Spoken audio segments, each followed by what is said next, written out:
Hello दोस्तों, welcome to our channel judicial success.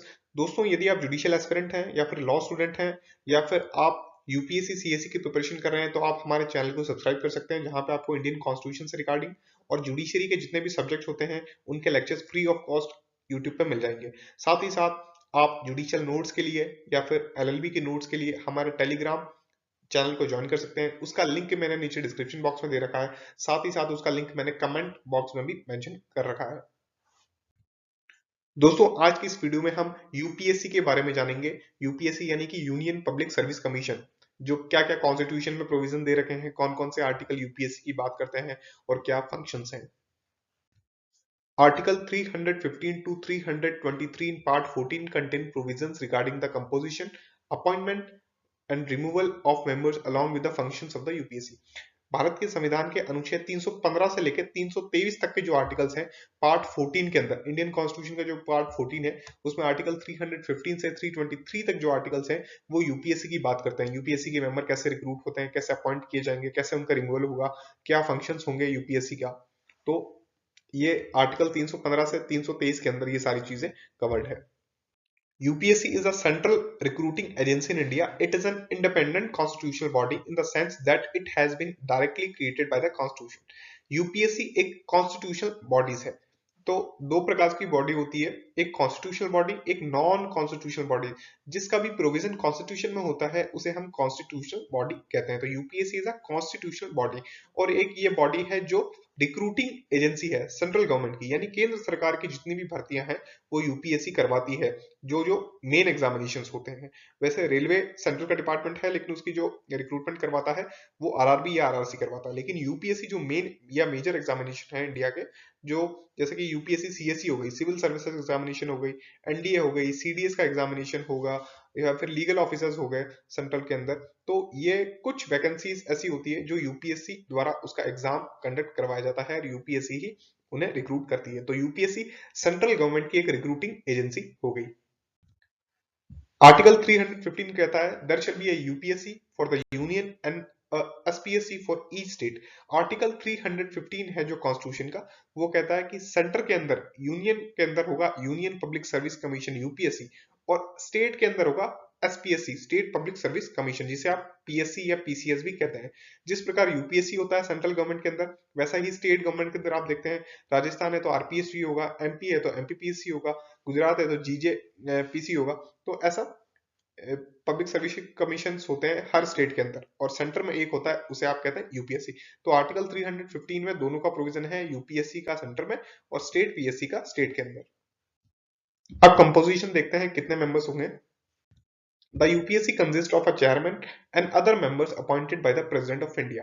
Article 316 का clause 1 कहता है कि यूपीएससी में एक चेयरमैन होगा और बाकी अदर मेंबर्स होंगे।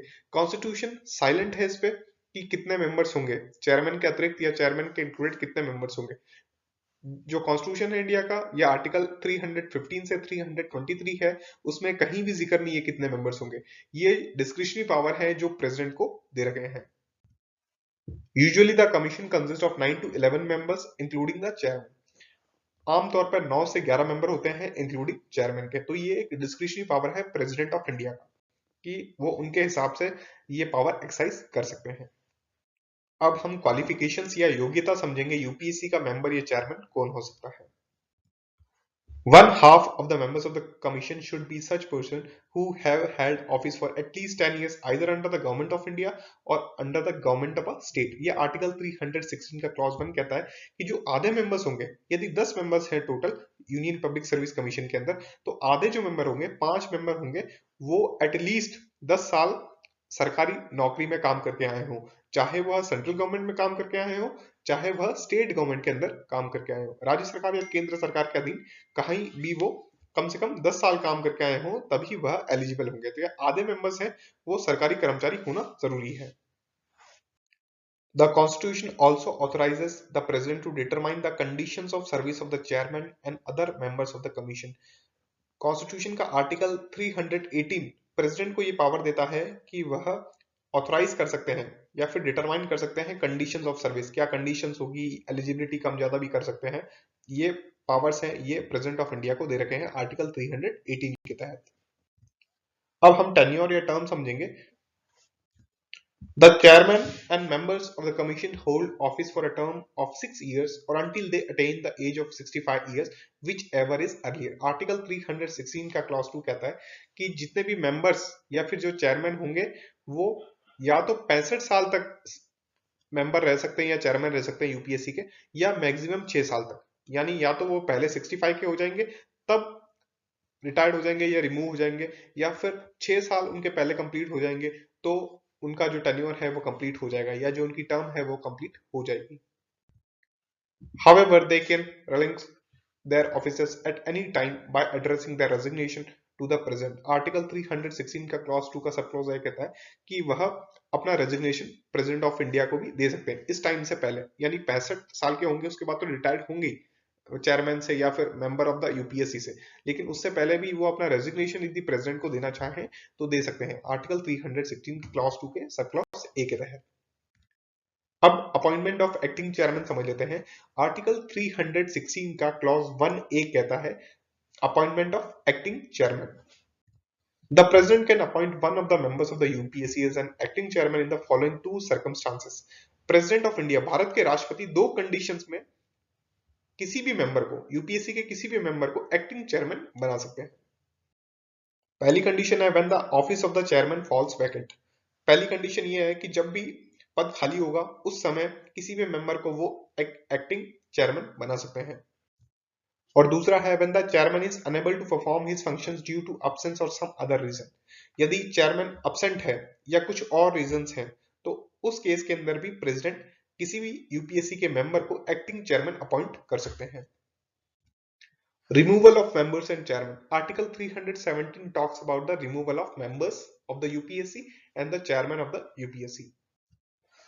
The president can remove them in the following circumstances. If he is adjured and insolvent, या कोई मेंबर या चेयरमैन बैंकरप्ट हो जाए तो प्रेसिडेंट उस व्यक्ति को रिमूव कर सकता है। If he engages during his term of office in any paid employment outside the duties of his office, यदि वह मेंबर होते हुए किसी सेवा के अंदर कार्यरत है, चाहे वो सरकारी सेवा हो, चाहे वो प्राइवेट सेवा हो, चाहे कोई भी नौकरी हो जहां से वो कोई भी वेतन अर्जित कर रहा हो, तो if he is in the opinion of the president unfit to continue in office by reason of infirmity of body or mind, या तो उसका जो मानसिक संतुलन है वो सही नहीं रहा हो या फिर वो बॉडीली अनफिट हो, तो इस केस के अंदर भी प्रेसिडेंट मेंबर्स और चेयरमैन को रिमूव कर सकते हैं। और लास्ट रीजन है फॉर मिसबिहेवियर। यदि वो मिसबिहेव करते हैं, जो कॉन्स्टिट्यूशन में अलग से प्रोविजन दे रखा है और मिसबिहेवियर को उस आर्टिकल में डिफाइन भी कर रखा है, तो यदि वो मिसबिहेवियर करते हैं तो भी प्रेसिडेंट के पास पावर है कि वो उन्हें रिमूव कर सकते हैं। अब फंक्शंस ऑफ द यूपीएससी समझते हैं। Article 320 talks about functions of the UPSC.